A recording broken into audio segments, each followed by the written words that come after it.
നമസ്കാരം. ഭാഷകളാൽ സമൃദ്ധമാക്കപ്പെട്ട നാട്, സപ്തഭാഷാ സംഗമഭൂമി എന്ന ഓമനപ്പേരും. പക്ഷേ വിദ്യാഭ്യാസ മേഖലയിലോ കായിക മേഖലയിലോ കലാസാഹിത്യ മേഖലയിലോ കഴിവുകൾ ഉണ്ടായിട്ടും കഴിവ് തെളിയിക്കാൻ പറ്റാതെ പോയ, ലോകം അറിയാതെ പോയ ഒരു സമൂഹമുണ്ട് ഇവിടെ. കേരള സംസ്ഥാനം രൂപീകരിക്കപ്പെട്ട് കാലം ഇത്ര കഴിഞ്ഞിട്ടും പല പല സർക്കാരുകൾ മാറി മാറി ഭരിച്ചിട്ടും ഒന്ന് എത്തി നോക്കാതെ ഈ ജില്ല നമ്മുടെ സംസ്ഥാനത്തുള്ളതാണെന്ന് പോലും പരിഗണിക്കപ്പെട്ടിട്ടില്ല ഇന്ന് വരെ. മോശം പറയരുതല്ലോ, ചില കാര്യങ്ങളിൽ ഈ ജില്ല പ്രശസ്തി നേടിയിട്ടുണ്ട്, പരിഗണിക്കപ്പെട്ടിട്ടുമുണ്ട്. എല്ലാ രാഷ്ട്രീയ പാർട്ടികളും ജാഥ തുടങ്ങുന്നത് ഈ ജില്ലയിൽ നിന്നാണ്. പണിഷ്മെൻറ്റിൻ്റെ ഭാഗമായി സർക്കാരുകൾ ഉദ്യോഗസ്ഥരെ സ്ഥലം മാറ്റുന്നത് ഈ ജില്ലയിലേക്കാണ്. ഇങ്ങനെയൊക്കെയാണ് അവർ നമ്മുടെ ജില്ലയെ പരിഗണിക്കപ്പെടുന്നത്. ഈ പറഞ്ഞതൊക്കെ കേരളത്തിൻ്റെ മാപ്പിൽ കാണുന്ന ആദ്യത്തെ പേര്. ആ ഒന്നാം സ്ഥാനം മാപ്പിൽ മാത്രം ഒതുങ്ങി നിൽക്കുന്നു. ഇത്ര അവഗണിക്കപ്പെട്ട ഒരു ജില്ലയിൽ നിന്നും ഒരു നാട്ടിൽ നിന്നും പുതിയൊരു താരോദ്യം ഉണ്ടായിരിക്കുന്നു. ഈ വർഷത്തെ സ്കൂൾ കായികമേളയിൽ 100 മീറ്റർ വിഭാഗത്തിൽ ചരിത്രം സൃഷ്ടിച്ചുകൊണ്ട് ഒരു താരോദയം നമ്മുടെ നാട്ടിൽ നിന്നും നമ്മുടെ ഈ സ്കൂളിൽ നിന്നും ഉണ്ടായിരിക്കുന്നു എന്നതാണ് ഏറ്റവും വലിയ സന്തോഷം.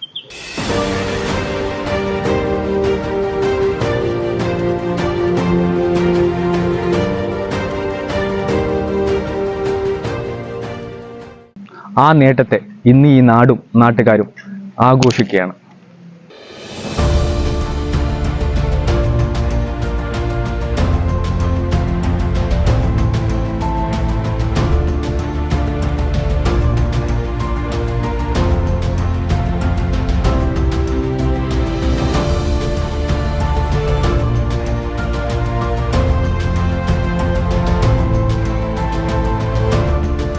കേരള സംസ്ഥാന സ്കൂൾ കായിക മേളയിൽ കാസർഗോഡ് ജില്ലയിലെ അങ്കനൂർ സ്കൂളിലെ നിയാസ് മുഹമ്മദ് 100 മീറ്റർ ഓട്ടത്തിൽ ഒന്നാം സമ്മാനം നേടിയത് അഭിമാനകരമായ ഒരു. നമ്മൾ നിയാസിന്റെ സ്കൂളിലാണ് നമ്മൾ ഇന്ന് നിൽക്കുന്നത്. അപ്പോൾ നിയാസ് ഓടിക്കളിച്ച നമ്മുടെ ഗ്രൗണ്ടിലാണ് ഇപ്പോൾ. അപ്പോൾ നമ്മുടെ ജില്ലയ്ക്ക് ആദ്യമായിട്ടാണ് ഇങ്ങനെ ഒരു നേട്ടം നിയാസ് വഴി നമുക്ക് കിട്ടുന്നത്.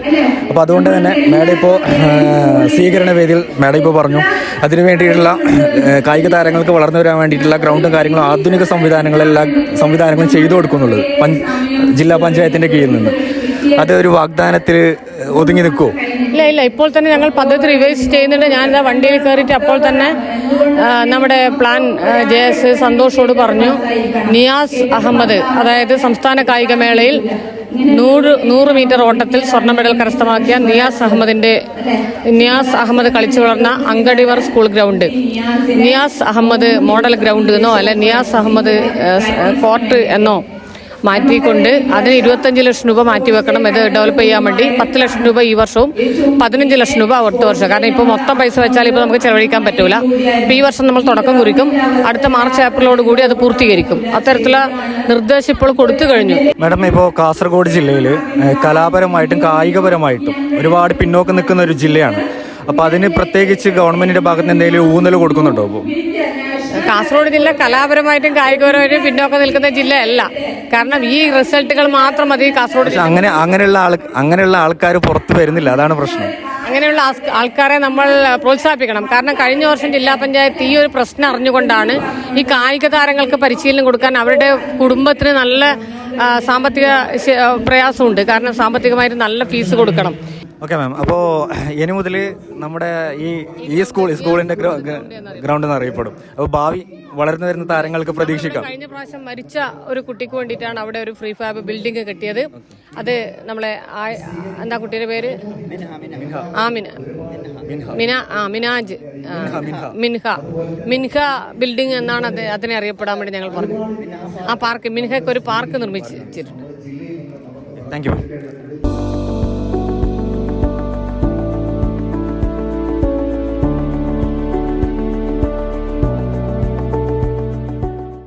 നമ്മുടെ സ്കൂളിൻ്റെ PTA പ്രസിഡൻ്റായ PB മുഹമ്മദാണ് ഇന്ന് നമ്മുടെ കൂടെ ഉള്ളത്.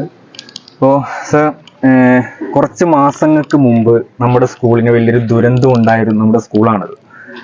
അപ്പോൾ അതിൽ നിന്നൊന്ന് കരകയറാൻ ഒരിച്ചിരി പ്രയാസപ്പെട്ടെങ്കിലും ഇന്ന് നമ്മുടെ സ്കൂളിന് വലിയൊരു അഭിമാന നേട്ടം കൈവരിച്ചിരിക്കുകയാണ്. സാർ എന്താ പറയാനുള്ളത്? തീർച്ചയായിട്ടും നമ്മുടെ ഒരു കുട്ടി കാരണക്കാരനായിട്ടാണ് ഈ നാട് തന്നെ ഇന്ന് അറിയപ്പെടാൻ കാരണം. അല്ലെങ്കിൽ തീർച്ചയായിട്ടും ഇപ്പൊ നമ്മുടെ കേരളം മാത്രമല്ല, ഇതിപ്പം വിദേശത്ത് വരെ ചർച്ച ചെയ്യപ്പെടുന്ന ഒരു വിഷയമാണ്. നമ്മുടെ അങ്ങനെയുള്ള ഒരു ഗ്രാമമായിരുന്നു നമ്മുടെ. അപ്പോൾ ഈ കുട്ടി കാരണം നമുക്ക് വേണമെങ്കിൽ പറയാ ലോക പ്രശസ്തി തന്നെ നമ്മൾ കൈവരിച്ചു കഴിഞ്ഞിട്ടുണ്ട് എന്നുള്ളത്. ഓക്കെ, ഇതേപോലെ ഒരുപാട് കായിക താരങ്ങൾ, അറിയപ്പെടാത്ത അല്ലെങ്കിൽ കഴിവുകളുള്ള ഒരുപാട് കുട്ടികൾ ഇപ്പോൾ നമ്മുടെ സ്കൂളിൽ തന്നെ ഉണ്ടാവും. അവർക്ക് വേണ്ടി നമുക്ക് PTA ഭാഗത്തു നിന്നോ സ്കൂളിന്റെ ഭാഗത്തു നിന്നോ നമുക്ക് എന്ത് ചെയ്യാൻ പറ്റും? ഇപ്പൊ നിങ്ങൾ ജില്ലാ പഞ്ചായത്ത് പ്രസിഡന്റ് പറഞ്ഞത് കേട്ട് കാണുമെന്ന് ഞാൻ വിശ്വസിക്കുന്നു. അപ്പോൾ അവർ പറഞ്ഞത് നമ്മൾക്കൊരു നല്ലൊരു ഗ്രൗണ്ടിനുള്ളതും പിന്നെ സ്പോർട്സ് കിറ്റുകൾ ഇതൊക്കെ നമുക്ക് ഇവിടെ ഏൽപ്പിക്കും എന്നാണ് പറഞ്ഞത്. അപ്പോൾ അതിലൂടെ അതൊക്കെ ഉപയോഗിച്ചുകൊണ്ട് നമുക്ക് കൂടുതൽ കായിക താരങ്ങളോ അല്ലെങ്കിൽ കലാരംഗത്തുള്ള മറ്റു കുട്ടികളൊക്കെ നമുക്ക് പ്രോത്സാഹിപ്പിച്ചെടുക്കാൻ വേണ്ടി സാധിക്കും. അതിലുപരി ഇപ്പോഴും ഞങ്ങൾ ചില സമ്മർദ്ദങ്ങൾ ഉപയോഗിച്ചുകൊണ്ട് തന്നെ ഗവൺമെന്റിൽ നിന്ന് പരമാവധി, പ്രത്യേകിച്ച് അതിൽ എടുത്തു പറഞ്ഞിരിക്കുന്നത് ഈ ഗ്രൗണ്ടിന് ഒരു പവലിയനും ഗാലറിയും ഒക്കെ ഉണ്ടാക്കാൻ വേണ്ടി സർക്കാരിൽ സമ്മർദ്ദം ചെലുത്തിയിട്ട് അത് വാങ്ങിക്കാൻ വേണ്ടിയുള്ള ഒരു പരിപാടിയും കൂടി ഞങ്ങൾ ആസൂത്രണം ചെയ്തിട്ടുണ്ട്. അതിന്റെ ഭാഗമായി ധനകാര്യമന്ത്രിയെയും വിദ്യാഭ്യാസ മന്ത്രിയും അടുത്ത ദിവസം ഞങ്ങൾ പോയി കാണുന്നുമുണ്ട്.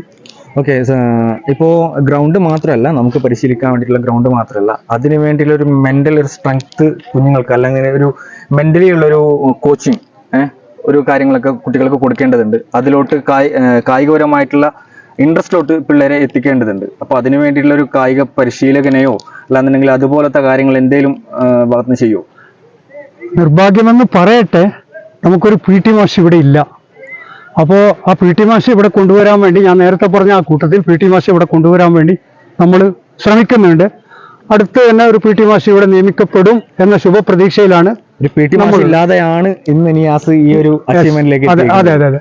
നിയാസിന് ഒരു പരിശീലനം ഇല്ലായിരുന്നു, ഒരു PT മാഷും ഇല്ലായിരുന്നു, ആ സൗകര്യങ്ങളോട് കൂടിയുള്ള ഒരു ഗ്രൗണ്ടോ അതോ ഒന്നുമില്ലായിരുന്നു.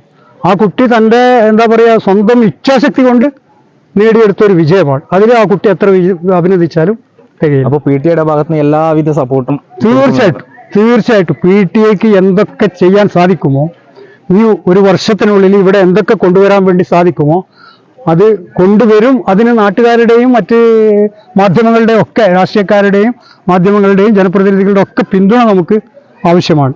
അപ്പൊ ഇനിയും നമ്മുടെ സ്കൂളിൽ നിന്ന് ഒരുപാട് കായിക താരങ്ങൾ വളർന്നു വരും എന്നുള്ളൊരു ശുഭപ്രതീക്ഷയാണ്. തീർച്ചയായിട്ടും നല്ല ശുഭപ്രതീക്ഷയുണ്ട്. ഞങ്ങൾ ഇന്നലെയും കുട്ടികളോട് അത് തന്നെയാണ് പറഞ്ഞത്. ഒരു നിയാസ് നിങ്ങൾ ഒരുപാട് നിയാസ് അതാണ് നമുക്ക് ഇനി ആവശ്യം. അപ്പൊ നമ്മുടെ നാടിന്റെ പേരും പ്രശസ്തിയും ഈ സ്കൂളിന്റെ പേരും പ്രശസ്തിയും നമുക്ക് ഉയർത്തണം. അതാണ് ഞങ്ങളുടെ പരമപ്രധാനമായ ലക്ഷ്യം. അത് എല്ലാ രംഗങ്ങളിലും, കായികേതര രംഗങ്ങളിലും നമുക്ക് അങ്ങനെ വേണമെന്നാണ്. ഞാൻ വേറെ കാര്യം ചോദിച്ചോട്ടെ, കായികപരമായിട്ടല്ലാതെ കലാപരമായിട്ട് ഒരുപാട് പിന്നോക്കം നിൽക്കുന്ന ഒരു മേഖലയാണ് നമ്മുടെ കാസർഗോഡ് മൊത്തം ഞാൻ ഉദ്ദേശിച്ചത്. പ്രത്യേകിച്ച് നമ്മുടെ സ്കൂൾ തന്നെ ഇപ്പൊ എടുത്തു നോക്കാം. അപ്പൊ അതിന് വേണ്ടിയിട്ടുള്ള കാര്യങ്ങൾ എന്തെങ്കിലും എനിക്കിതുവരെ അങ്ങനെ ഒരു സപ്പോർട്ടോ കാര്യങ്ങളോ ഒന്നും ചെയ്യുന്നത് ഞാൻ ഇതുവരെ കണ്ടിട്ടില്ല. അതിന് വേണ്ടിയിട്ടുള്ള സജ്ജീകരണങ്ങൾ നിങ്ങൾ ചെയ്തു കൊടുക്കുന്നത് ഞാൻ കണ്ടിട്ടില്ല. അപ്പൊ കലാപരമായിട്ടും ഒരുപാട് താരങ്ങളെ നമുക്ക് ഉയർത്തിക്കൊണ്ടുവരേണ്ടതല്ലേ? അല്ല, കലാപരമായ മത്സരങ്ങൾ സ്കൂളുകളിൽ സാധാരണ സംഘടിപ്പിക്കാറുണ്ട്. അതിന്റെ ഭാഗമായിട്ടുള്ള മത്സരം നമ്മുടെ നാട്ടിൽ, നമ്മുടെ ഈ സ്കൂളിൽ നമ്മൾ സംഘടിപ്പിച്ചിട്ടുണ്ട്. അപ്പൊ അതിൽ കാണുന്ന പ്രത്യേകം, നമ്മളിപ്പോൾ അധ്യാപകർക്ക് അറിയാലോ ഏത് കുട്ടിയാണ് മികവാർന്ന പ്രകടനം കാഴ്ചവെക്കുന്നത്. അപ്പോൾ അത്തരം കുട്ടികളിൽ പ്രത്യേകം നമ്മൾ അവരെ ശ്രദ്ധിച്ചുകൊണ്ട് അവരെ മുന്നോട്ട് കൊണ്ടുവരുവാനുള്ള മോട്ടിവേഷൻ ക്ലാസ് അങ്ങനെയുള്ള കാര്യങ്ങൾ ഞങ്ങൾ സംഘടിപ്പിച്ചിട്ടുണ്ട്, ഇനിയും സംഘടിപ്പിക്കും. Thank you sir. ഓക്കെ ടീച്ചറെ, ഇത് ഞാനും പഠിച്ച സ്കൂളാണ്. പക്ഷെ അന്നൊന്നും ഞങ്ങൾക്കൊരു നേട്ടം ഉണ്ടാക്കാനോ അല്ലാതെ നിങ്ങൾ സ്കൂളിനൊരു സമ്മാനം തരാനോ ഞങ്ങൾക്ക് പറ്റിയിട്ടില്ല. പക്ഷെ അത് ഞങ്ങളുടെ കുറ്റമായിട്ട് ഞങ്ങൾ കരുതുന്നില്ല. അതിനുള്ള സംവിധാനങ്ങളും ആ സമയത്ത് ഉണ്ടായിരുന്നില്ല, ഇന്നും അതില്ല. ഓക്കെ, പക്ഷെ ഈ സംവിധാനങ്ങളൊന്നും ഇല്ലാതെ തന്നെ ഇന്ന് നിയാസ് വലിയൊരു അച്ചീവ്മെന്റിലേക്ക് എത്തിയിരിക്കുകയാണ്. എന്താ ടീച്ചറിന് പറയാനുള്ളത്? എനിക്ക് നിയാസ് ഈ ലെവലിലേക്ക് എത്തിയത് നല്ലൊരു അഭിമാനമാണ്. ഇത്ര നേരം ഒരു ബ്ലാക്ക് ലിസ്റ്റിൽ ഉണ്ടായ ഒരു സ്കൂള് എന്തുകൊണ്ടാണ്? അത് എന്തുകൊണ്ടെന്ന് എല്ലാവർക്കും അറിയാം. കഴിഞ്ഞ കൊല്ല ഒരു കുട്ടി മരിച്ചു ഈ സ്കൂളില്. അപ്പൊ ആ കുട്ടീന്റെ പേരില് ഒരു HMനെ പനിഷ്മെന്റ് ട്രാൻസ്ഫറും കൂടി കിട്ടിയിട്ടുണ്ട്. ഒരു ടീച്ചർ ചെയ്യാത്ത ഒരു കുറ്റമല്ലേ അത്. അപ്പൊ ആ ടീച്ചർക്ക് ഒരു ട്രാൻസ്ഫറും കിട്ടി. അപ്പോ ഇപ്പോ ഈ സ്കൂള് നിയാസ് കൊണ്ടാണ് സ്റ്റേറ്റ് ലെവൽ വരെ ഫേമസ് ആയി. അതെനിക്കൊരു അഭിമാനമാണ്. ഈ നിയാസ് കൊണ്ട് ഞാനും അറിയപ്പെട്ടു. അങ്കടി മുഗർ എന്ന് പറയുന്ന ഒരു സ്കൂള്, ആർക്കും അറിയാത്ത ഒരു സ്കൂള്, ഈ മൊത്ത കേരളത്തിൽ തന്നെ ഫേമസ് ആയത് ഈ നിയാസ് പറയുന്ന കുട്ടിയുണ്ട്. അപ്പൊ അതൊരു ഈ സ്കൂളിലേക്ക് ഒരു അഭിമാനമാണ്, എനിക്കൊരു അഭിമാനമാണ്. ഞാനൊരു എച്ചമായവരെ എൻ്റെ പേരും ഫേമസ് ആയി അല്ലെ, അപ്പൊ അതൊരു അഭിമാനമാണ്. ടീച്ചറെ, ഒരു കായിക പരിശീലനം ഇല്ലാതെ ഇവൻ നേടിയെടുത്തൊരു അച്ചീവ്മെന്റ് ആണെന്ന് പറയുന്നത്. അപ്പോൾ ശരിയായിട്ടുള്ള ഒരു പരിശീലനം അവർക്ക് കൊടുത്തിട്ടുണ്ടോ?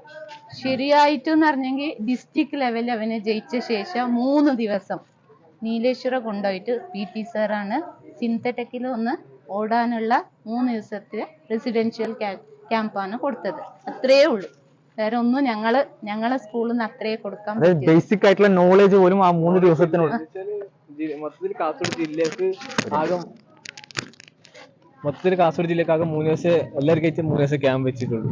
അത് ഇപ്പൊ നമുക്ക് അത് ലീസ്റ്റ് ഇട്ടിരുന്നു, അതായത് ഇത് ഡ്യൂട്ടി ഇല്ലാവർ മാത്രം. അപ്പൊ എനിക്ക് എത്തിക്കാൻ ഇവൻ എന്താ ചുമതലല്ലോ, അപ്പൊ ഞാൻ എത്തിച്ചു. ആ 3 ദിവസത്തെ ഇതുകൊണ്ട് അവന്റെ കഴിവ് കൊണ്ട് തന്നെ അവൻ എത്തിച്ചു.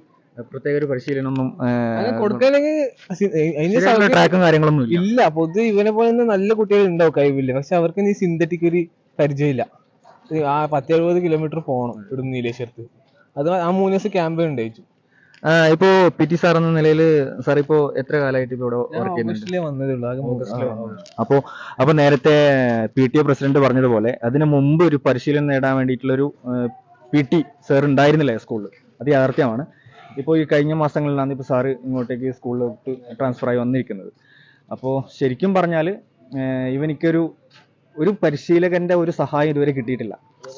സ്വന്തമായുള്ള പ്രയത്നത്തിന്റെ ഒരൊറ്റൊരു ഇതിന്മേലാണ് അവൻ ഈ ഒരു അച്ചീവ്മെന്റിലേക്ക് അവൻ എത്തിയിരിക്കുന്നത്. ഒരു ഫെസിലിറ്റീസ് ഇല്ല. മഴ പെയ്ത ഈ ഗ്രൗണ്ട് ഭയങ്കര മോശമാണ്. മഴ പെയ്ത് കുറച്ചും പോലും ഇതാക്കാൻ പറ്റൂല, കണ്ടം പോലെ ആവും. ടീച്ചറെ കാരണം നോക്കിക്കോട്ടെ, അപ്പൊ ഇതുപോലുള്ള നിയാസുകൾ ഇനിയും വളർന്നു വരണ്ടേ നമ്മുടെ സ്കൂളിൽ? വരണം ഇനിയും ഇങ്ങനത്തെ നിയാസ്. നമ്മളെ കാസർഗോഡ് ജില്ലേന്റെ പേര്, അങ്കടിമകറിന്റെ പേര് ഫേമസ് ആവണം. ഓക്കെ, അതിനു വേണ്ടിയിട്ടുള്ള എന്തൊക്കെ കാര്യങ്ങളായിരിക്കും സ്കൂള് മാനേജ്മെന്റും കാര്യങ്ങളൊക്കെ നിങ്ങൾ ചെയ്യാൻ പോകുന്നത്? അല്ല, നമ്മളിപ്പോ അങ്ങനത്തെ കുട്ടികൾ ഉണ്ടോന്ന് നമ്മൾ ഫസ്റ്റ് നോക്കേണ്ടതാണ്. അല്ല, കായികപരമായിട്ടുള്ള കഴിവുകളുള്ള ഒരുപാട് കുട്ടികളുണ്ടാവും. കാരണം കൂടുതൽ കുട്ടികൾ താല്പര്യം കാണിക്കുക കളിക്കാൻ വേണ്ടിയിട്ടാണ്, ഇതുപോലെ സ്പോർട്സിനും കാര്യങ്ങളൊക്കെ വേണ്ടിയിട്ടാണ്. അപ്പോൾ ഞങ്ങളുടെയൊക്കെ കാലത്ത് ഇതുവരെ അതിനിടയിൽ ഒരു മാറ്റം വന്നിട്ടില്ല എന്നാണ് എനിക്ക് തോന്നുന്നത്. എന്നാൽ പോലും ഒരു സ്പോർട്സ് ഡേ അന്നത്തെ ദിവസം മിക്ക കുട്ടികളും ഇവിടെ പങ്കെടുക്കാറില്ല. ഏറ്റവും കുറവ് കുട്ടികൾ അതിൽ പാർട്ടിസിപ്പേറ്റ് ആക്കുന്നത്. ഓക്കെ, അപ്പോൾ അതിന് വേണ്ടിയിട്ടുള്ള കാര്യങ്ങളൊക്കെ സ്കൂളിന്റെ ഭാഗത്തു നിന്നുള്ള കുറച്ച് ഊന്നലുകൾ കാര്യങ്ങളൊക്കെ കൊടുക്കണ്ടേ? അതെ, ഊന്നലുകൾ കൊടുക്കണമെങ്കിൽ ഞങ്ങൾക്കൊരു പെർമനന്റ് ആയ ഒരു ഫിസിക്കൽ എഡ്യൂക്കേഷൻ സാർ ഞങ്ങൾക്ക് കിട്ടണം. ഇതിപ്പോ ഞങ്ങള് ഒരു സാറിനെ തപ്പണമെങ്കിൽ 3 മാസം ഞങ്ങൾ കഴിഞ്ഞു. 3 മാസം മാഷ് വന്നത് ഓഗസ്റ്റ്, ജൂൺ, ജൂലൈ, ഓഗസ്റ്റ്. അങ്ങനെ തപ്പേണ്ടി വരുന്നത്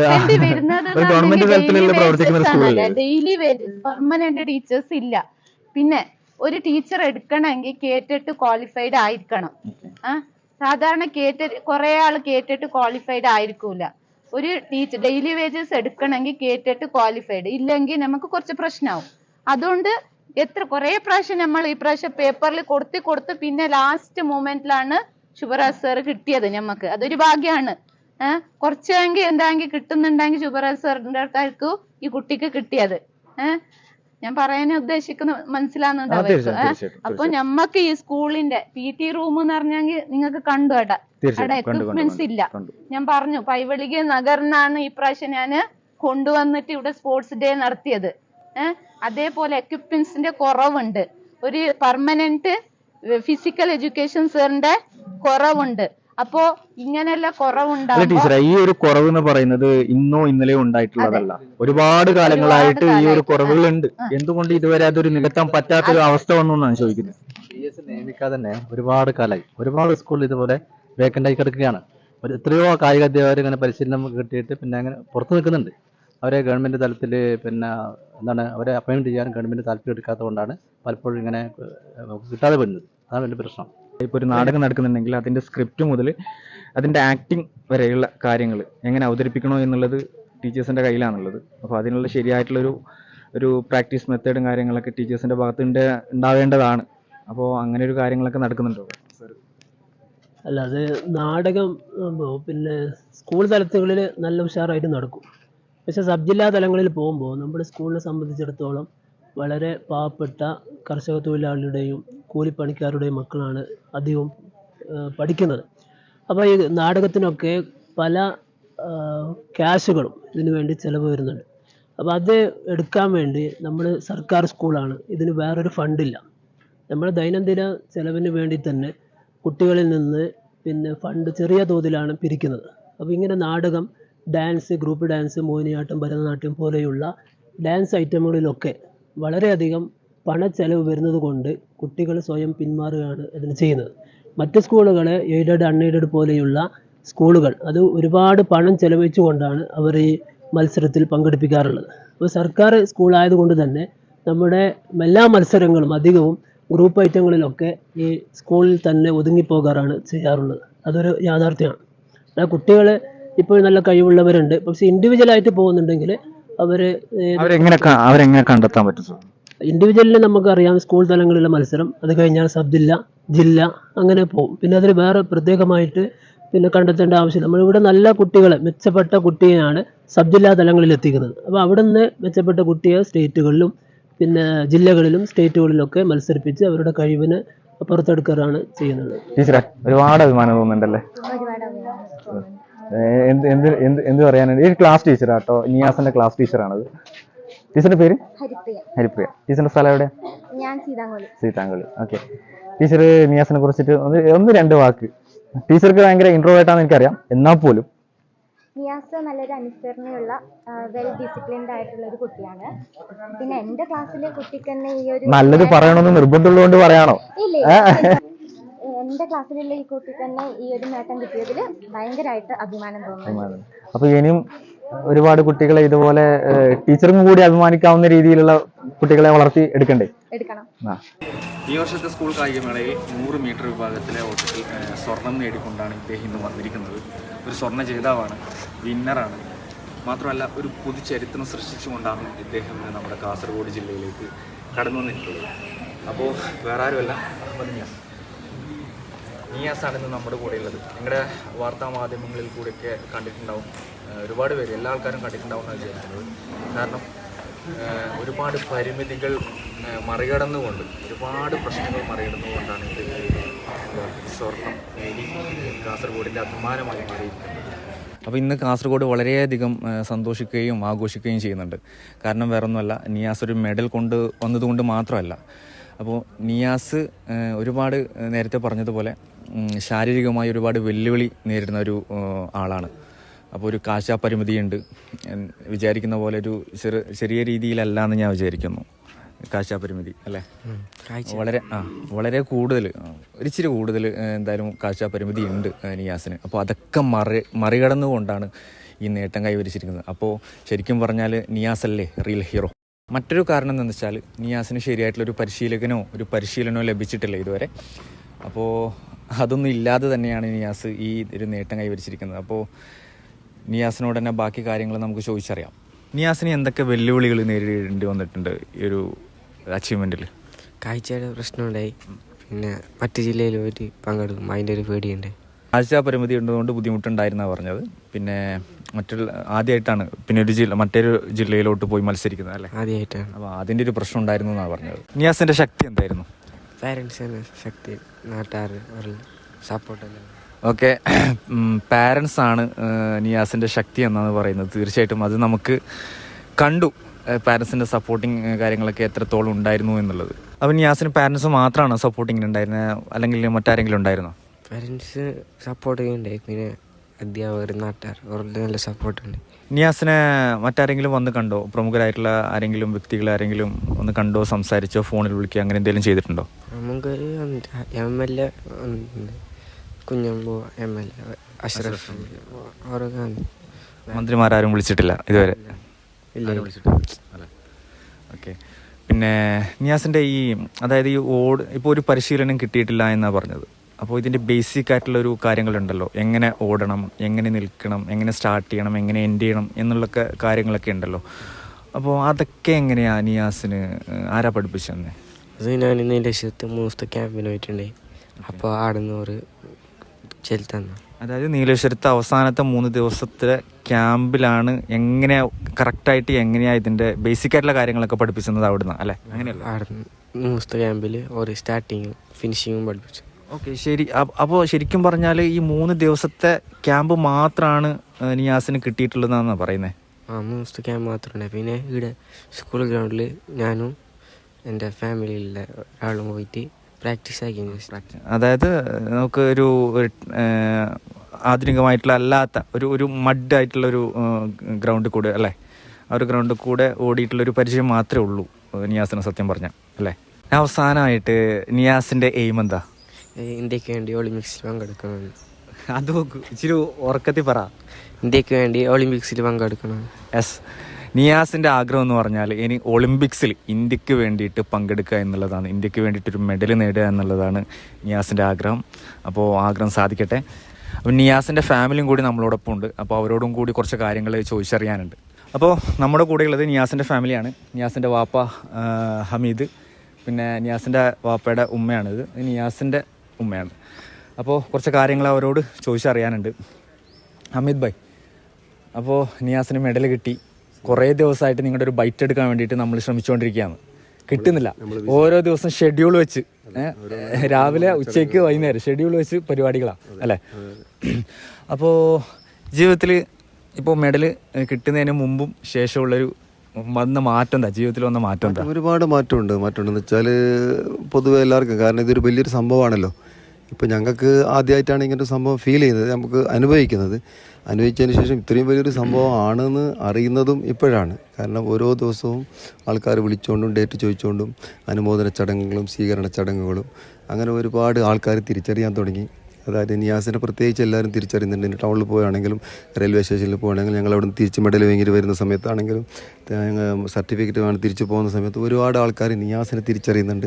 കൂട്ടത്തിൽ എന്നെയും തിരിച്ചറിയുന്നുണ്ട്. ഇപ്പോൾ ഞാൻ നിയാസിൻ്റെ വാപ്പയാണെന്ന് പറയേണ്ട ഒരു അവസ്ഥയിൽ ഫാമിലി മൊത്തം ആൾക്കാർ തിരിച്ചറിയുന്ന ഒരു ഫേസ് ആയി നിങ്ങളുടെ എല്ലാവരും. തീർച്ചയായിട്ടും ഒരുപാട് ആൾക്കാർ ബന്ധപ്പെട്ടു, ഒരുപാട് ആൾക്കാർ ആശംസകൾ അറിയിച്ചു. ഇങ്ങനെ വിളിക്കാത്ത പലരും, ബന്ധപ്പെടാത്ത പലരും, ഒരുപാട് കുടുംബക്കാരും, ഒരുപാട് ആൾക്കാർ അനുമോദനങ്ങൾ.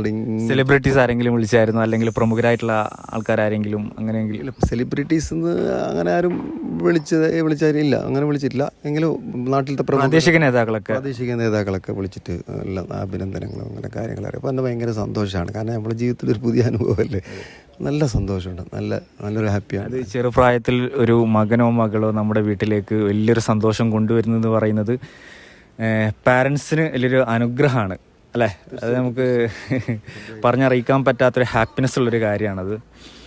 അപ്പോൾ കൂടെ നിയാസിൻ്റെ ഉമ്മയുണ്ട്. അപ്പോൾ ഉമ്മാനോട് കുറച്ച് കാര്യങ്ങൾ ഒന്ന് നമുക്ക് ചോദിച്ചറിയാം, കുഴപ്പമില്ല. അപ്പോൾ കുടുംബക്കാരും ഫ്രണ്ട്സൊക്കെ വിളിക്കുകയും വരെയൊക്കെ ചെയ്യുന്നുണ്ട് ഇപ്പോൾ? എല്ലാവരും വിളിക്കാറുണ്ട്. ഓക്കെ, ഇപ്പോൾ നിയാസിനിപ്പോൾ ഇത്ര വലിയൊരു നേട്ടം നമ്മുടെ നിയാസിന് മാത്രമല്ല, നിങ്ങളുടെ ഫാമിലിക്ക് മാത്രമല്ല, നമ്മുടെ ജില്ലക്ക് ആദ്യമായിട്ട് ഇങ്ങനൊരു അച്ചീവ്മെൻറ്റ് കൊണ്ടുവരുന്നത് നിയാസാണ്. അപ്പോൾ അതിനെക്കുറിച്ച് ഇനി അവനോടുള്ളൊരു പ്രതീക്ഷ എന്താ? ഇനി ഭാവിയിൽ നിങ്ങൾക്കൊരു ഫാമിലി ഒരു പ്ലാൻ ഉണ്ടാവുമല്ലോ, ഒരു മകനോടിപ്പോൾ ഒരു മെഡൽ കൊണ്ടുവന്നൊരു മകനോട് നെക്സ്റ്റ് എന്താണ് എന്നുള്ളത് ചോദിക്കാനും അത് പറഞ്ഞു കൊടുക്കാനുള്ളൊരു അവകാശം നിങ്ങൾക്കുണ്ട്. അപ്പോൾ അങ്ങനെ എന്തെങ്കിലും ഒരു പ്ലാനും കാര്യങ്ങളൊക്കെ ഉണ്ടോ ഇനി ഭാവിയിൽ എന്താവണം എന്നുള്ളത്? ഭാവിയിൽ എന്താ, ഉഷാറാവണം, മുന്നോട്ട് പോകണം, പിന്നെ ഇത് മുന്നോട്ട് പോകണം, അങ്ങനെ ഒരാഗ്രഹമുണ്ട്. അമിഷ, എനിക്ക് വേറെന്നറിയാനുള്ളത്, ഇപ്പോൾ എറണാകുളത്ത് വെച്ചാണ് മത്സരം കാര്യങ്ങളൊക്കെ നടന്നത്. അപ്പോൾ ഇനി നെക്സ്റ്റ് 10 ഇനി 10ാം ക്ലാസ്സിലോട്ട്, അടുത്ത 10ാം ക്ലാസ്സിലേക്കാണ്. അപ്പോൾ നെക്സ്റ്റ് ഒരു സ്കൂളിലോട്ട്, ഒരു +1 കടുമ്പോൾ വേറെ സ്കൂളിലോട്ട് അങ്ങനെ ഓഫർ വരാറുണ്ട് സാധാരണ, ഇതുപോലത്തെ പ്രതിഭകളെ കണ്ടെത്തിയിട്ട്. അപ്പോൾ അങ്ങനെ എന്തെങ്കിലും ഏതെങ്കിലും സ്കൂൾ സംസാരിച്ചായിരുന്നോ, അങ്ങനെ എന്തെങ്കിലും ഓഫർ കിട്ടിയായിരുന്നോ? അത് നമ്മളെ PTA സാറ് ശുഭരാജ് സാറ് സംസാരിച്ചിട്ടുണ്ടെന്ന് എന്നോട് പറഞ്ഞു. പ്ലസ് ഇന്നലെ നടന്ന സ്കൂളിൽ, അങ്കടിമൂർ സ്കൂളിൽ നടന്ന സ്വീകരണ ചടങ്ങിൽ നമ്മളെ കുഞ്ഞമ്പു MLA, ഉദുമ കുഞ്ഞമ്പു MLA സംസാരിച്ചിരുന്നു. +1 ശേഷം അവൻ്റെ പിന്നെ തുടർ പഠനം മോഡലും GV രാജ സ്കൂളിലായിരിക്കും എന്നുള്ള ഒരു. അത് തിരുവനന്തപുരത്ത്. അപ്പോൾ അവിടെ അവനക്ക് വേണ്ടിയിട്ടുള്ള കാര്യങ്ങളൊക്കെ അവർ ചെയ്തു കൊടുക്കും. എല്ലാം പഠന കാര്യങ്ങളും സ്പോർട്സ് പരമായ എല്ലാം പിന്നെ അവർ നോക്കിക്കോളും. അപ്പോൾ അങ്ങനൊരു ഉറപ്പ് ഇന്നലെ കുഞ്ഞമ്മ സംസാരിച്ചു തന്നു. പ്ലസ് നമ്മളെ MLA AK അഷ്റഫും പിന്നെ ഇനി അവന് വേണ്ട ചിലവും കാര്യങ്ങളെല്ലാം MLA എന്ന നിലയ്ക്ക് ഞാൻ ഏറ്റെടുക്കാമെന്നും കൂടെ ഒരു സന്തോഷം കൂടി അറിയിച്ചിട്ടുണ്ട്. ഭയങ്കര സന്തോഷമുള്ളൊരു കാര്യമാണ്. അപ്പോൾ നമുക്കിപ്പോൾ ഇവൻ്റെ ഒരു കഴിവ്, അതായത് നമ്മളും കൂടി ഭാഗമായിട്ടുള്ള ക്ലബ്ബ് അന്ന് അവനിക്ക് ജില്ലാതലത്തിൽ ഫസ്റ്റ് കിട്ടിയപ്പോൾ ഒരു അനുമോദനം കാര്യങ്ങളൊക്കെ നമ്മൾ കൊടുത്തിട്ടുണ്ടായിരുന്നു. അപ്പോൾ ആ സമയത്ത് തന്നെ നെക്സ്റ്റ് സ്റ്റേറ്റ് ലെവലിലോട്ട് പോകാൻ വേണ്ടിയിട്ട് ഒരുപാട് ആൾക്കാർ സഹായിച്ചിട്ടുണ്ട് എന്നുള്ളത് എനിക്കറിയാം. നമ്മുടെ നാട്ടുകാരും നമ്മുടെ കൂട്ടുകാരൊക്കെ ആയിട്ടുള്ള ചില ആൾക്കാർ. അപ്പോൾ ആദ്യമായിട്ട് അവന് ഒരു ഷൂസാണ് സ്പോൺസർ ചെയ്തത്, റഫീഖ് എന്ന് പറയുന്ന നമ്മുടെ നാട്ടുകാരന് ദുബൈയിലുള്ള. തീർച്ചയായും സന്തോഷമുള്ളൊരു കാര്യമാണ്. എൻ്റെ ക്ലാസ്മേറ്റ് കൂടിയാണ് റഫീഖ് എന്ന് പറയുന്നത്. അപ്പോൾ അവനാണ് ആദ്യം ഷൂ സ്പോൺസർ ചെയ്യുന്നത്. അതേ ഷൂ ഇട്ടിട്ടാണ് ഇവൻ സ്വർണ്ണത്തിൽ മുത്തൊട്ടത്. അത് റഫീഖിനും കൂടി അഭിമാനിക്കാവുന്നൊരു കാര്യമാണത്. തീർച്ചയായിട്ടും. പിന്നെ അവിടത്തേക്ക് പോകുമ്പോഴുള്ളൊരു ചിലവും കാര്യങ്ങളൊക്കെ വേറൊരു വ്യക്തിയും കൂടിയാണ് ഏറ്റെടുത്തേക്കുന്നത്, ഞാൻ കേട്ടിട്ടുണ്ട്. നമ്മൾ ചിലവിട്ട് അവരോട് ചോദിച്ചപ്പോൾ അവർ പറഞ്ഞ 5-ആം തീയതിയാണ് അവിടെ, 4-ാം തീയതിയാണ് മീറ്റ് സ്റ്റാർട്ട് ചെയ്യുന്നത് അവിടെ. അപ്പോൾ 3-ാം തീയതി എന്താ ഇവിടുന്ന് പോകണം. അവരെ ചിലവർ പോകണമെങ്കിൽ അവരെ കൂടെ തന്നെ ജില്ലാ പഞ്ചായത്തിൻ്റെ കീഴിൽ ആൾക്കാർ പോകുന്നുണ്ട്. അപ്പോൾ അവരുടെ കൂടെ പോകണം, അവരുടെ കൂടെ താമസിക്കണം. വേറെ സ്കൂളാണ് അവർക്ക് താമസിക്കുക, അക്കോമഡേഷനിൽ ഒരുക്കിയിട്ടുള്ളത്. അപ്പോൾ അവരുടെ കൂടെ പോകണം. ഇവൻ്റെ മത്സരം 7-ാം തീയതിയാണ്. 7-ാം തീയതി മത്സരമുള്ള ആളും 11-ാം തീയതി മത്സരമുള്ള ആളും ഇതേ 4-ാം തീയതി പോയിട്ട് അവരുടെ കൂടെ നിൽക്കണം. അപ്പോൾ എങ്കിലും ആ അക്കോമഡേഷനൊക്കെ ഫ്രീ ആയിരുന്നു. പക്ഷെ നമ്മളിപ്പോൾ നേരത്തെ 4-5 ദിവസം പോയിട്ട് മുമ്പ് അവിടെ എന്ത് ചെയ്യാൻ, അപ്പോൾ നമ്മളെ ചിലവിൽ തന്നെ അവനെ കൊണ്ടുപോയിട്ട് ചിലവിൽ തന്നെ കൊണ്ടുപോയി. അപ്പോൾ മുന്നോട്ടുള്ള ഇവൻ്റെ ഭാവിക്ക് വേണ്ടിയിട്ടുള്ള മറ്റുള്ള കാര്യങ്ങളൊക്കെ എല്ലാ ആൾക്കാരും ഞാൻ അറിഞ്ഞത്, പിന്നെ ഇനി ബാക്കി സ്കൂളൊക്കെ നോക്കുന്നതെന്ന് അറിഞ്ഞത്. ബാക്കി എന്തെന്ന് എനിക്കറിയില്ല അതിനെപ്പറ്റി. കാണും നമ്മൾ ഈ ഫീൽഡ് ആദ്യമല്ലേ, അപ്പോൾ അവർ നോക്കും, അവർ ചെയ്യും എന്നാണ് ഞാൻ അറിഞ്ഞത്.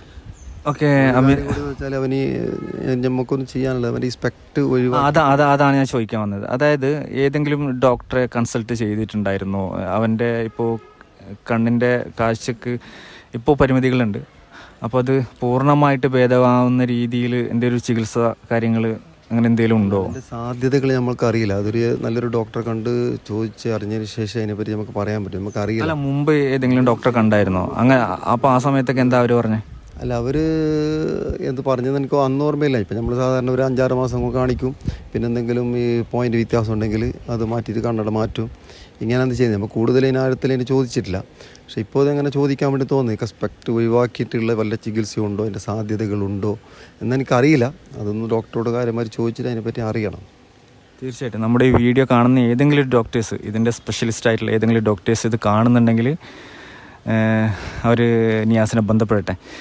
അതുമാത്രമല്ല, നമുക്ക് മാനസികമായിട്ടുള്ള എല്ലാ പിന്തുണകളും എൻ്റെ ഭാഗത്തുനിന്നായാലും നമ്മളെ ഫാമിലി ഭാഗത്തുനിന്നായാലും നമ്മൾ മാനസികമായിട്ടുള്ള എല്ലാ പിന്തുണകളും നമ്മൾ കൊടുക്കുന്നുണ്ട്. സാമ്പത്തികമായിട്ട് ഞങ്ങൾക്ക് അതിനും പരിമിതികളുണ്ട്. അതുപോലെ നമുക്ക് ചെയ്യാൻ പറ്റും. എല്ലാ കുട്ടികളെ മാതിരിയുള്ള അതൊന്നും നമുക്ക് കൊടുക്കാൻ പറ്റൂല. മാനസികമായിട്ടുള്ള തീർച്ചയായിട്ടും അതിനുള്ള ആൾക്കാർ, നല്ല നല്ല മനുഷ്യർ നമ്മുടെ ഇടയിൽ തന്നെ ഉണ്ട്. അങ്ങനെയുള്ള ആൾക്കാർ തീർച്ചയായിട്ടും കടന്നു വരുമെന്ന് നമുക്ക് പ്രതീക്ഷയുണ്ട്.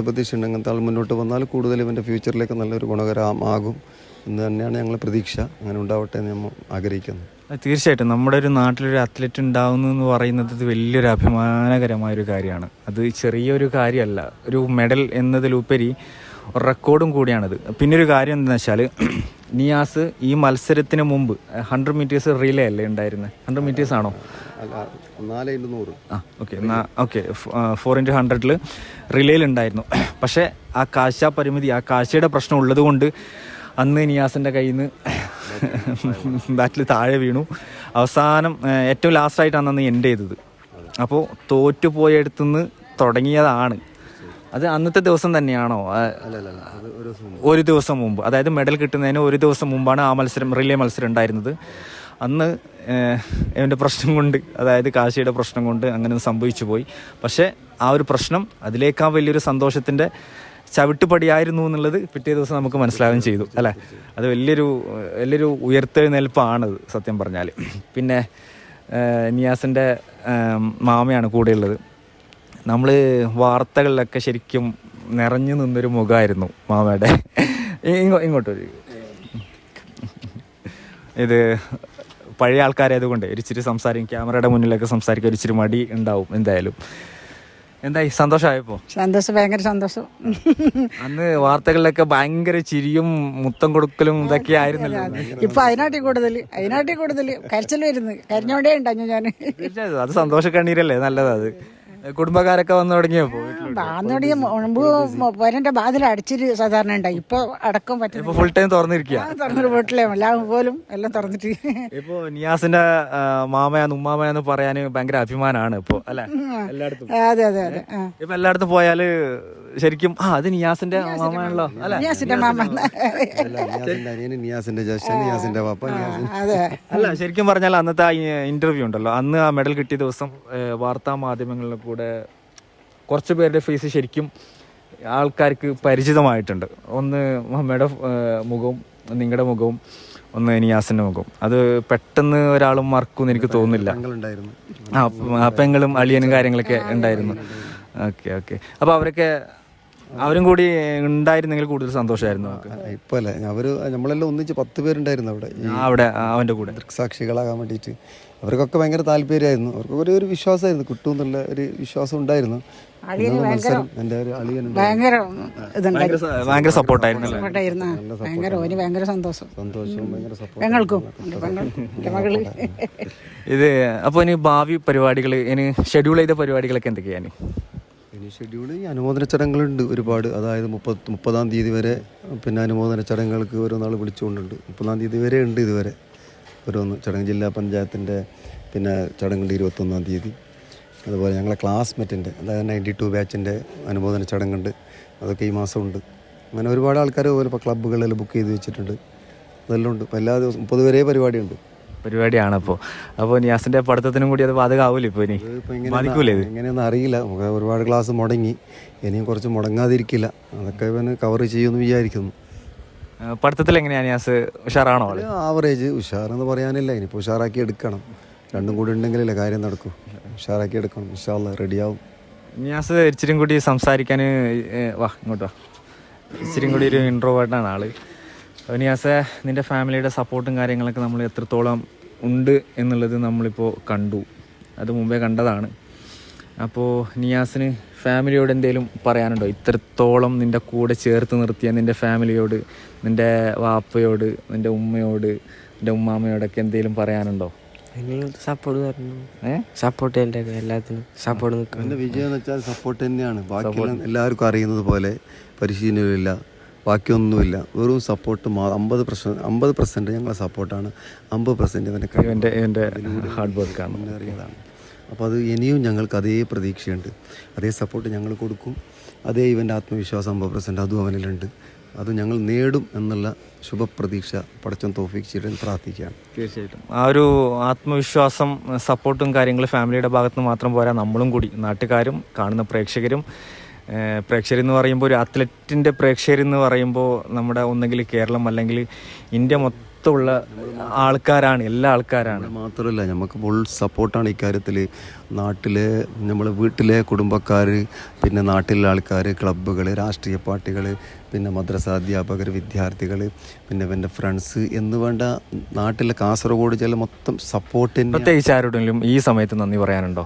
എല്ലാവരോടും നന്ദി പറയണം. പ്രത്യേകിച്ചെന്ന് പറയാനില്ല, എല്ലാവരോടും ഒരേപോലെ എല്ലാവർക്കും നന്ദിയാണ്. എല്ലാവരും സപ്പോർട്ട് ചെയ്തവരാണ്. ഇനിയും അതേപോലെ അതിനേക്കാൾ കൂടുതൽ സപ്പോർട്ട് ഞങ്ങൾ ആഗ്രഹിക്കുന്നു. തീർച്ചയായിട്ടും അതും ഉണ്ടാവണം എല്ലാവരോടും. അതിൽ രാഷ്ട്രീയമൊന്നോ മതമൊന്നോ പിന്നെ വേറെ ഒന്നുമില്ല. എല്ലാവരും നമ്മളെ സ്വന്തം ആൾക്കാരെ പോലെ ഇനിയും സപ്പോർട്ട് ചെയ്തിട്ട് ഇവൻ്റെ ലക്ഷ്യസ്ഥാനത്തേക്ക് ഇവനെ എത്തിക്കണം. എല്ലാവരും പ്രാർത്ഥന ഉണ്ടാവണം. അടുത്ത ഒളിമ്പിക്സിൽ മെഡൽ നേടാൻ പറ്റട്ടെ എന്ന് അല്ലേ നമുക്ക് ആഗ്രഹിക്കാം, നമുക്ക് ആശംസിക്കാം. ഞാൻ വിചാരിക്കുന്നത് ഈ മെഡൽ നേടുന്ന ആളും ഒളിമ്പിക്സ് നേടുക്കാലും എല്ലാം ഇവനെ പോലത്തെ നമ്മളെ പോലത്തെ ആൾക്കാർ തന്നെയല്ലേ, വേറെ പുതിയ ആൾക്കാരൊന്നും അല്ലല്ലോ. നമ്മൾ ശ്രമം ഉണ്ടെങ്കിൽ, നമുക്ക് ആത്മവിശ്വാസം ഉണ്ടെങ്കിൽ എല്ലാം നേടാൻ പറ്റും. തീർച്ചയായിട്ടും അതിന് ഏറ്റവും വലിയൊരു തെളിവാണിത്. അപ്പോൾ താങ്ക് യു. ഇത്രയും നേരം സഹകരിച്ചതിന്, നിങ്ങളുടെ വിലയേറിയ സമയം നമുക്ക് വേണ്ടി ചെലവഴിച്ചതിന് ഒരുപാട് നന്ദി നിയാസ്. ഇനി അടുത്ത ഒളിമ്പിക്സിൽ, ഇനി ഭാവിയിൽ ഒരു ഒളിമ്പിക്സിൽ ഒരു മെഡൽ നേടാൻ, ഇന്ത്യക്ക് വേണ്ടി ഒരു മെഡൽ നേടാൻ സാധിക്കട്ടെ. എല്ലാവരോടും ഞാൻ ഒരിക്കൽ കൂടി നന്ദി പറയുന്നു. Thank you.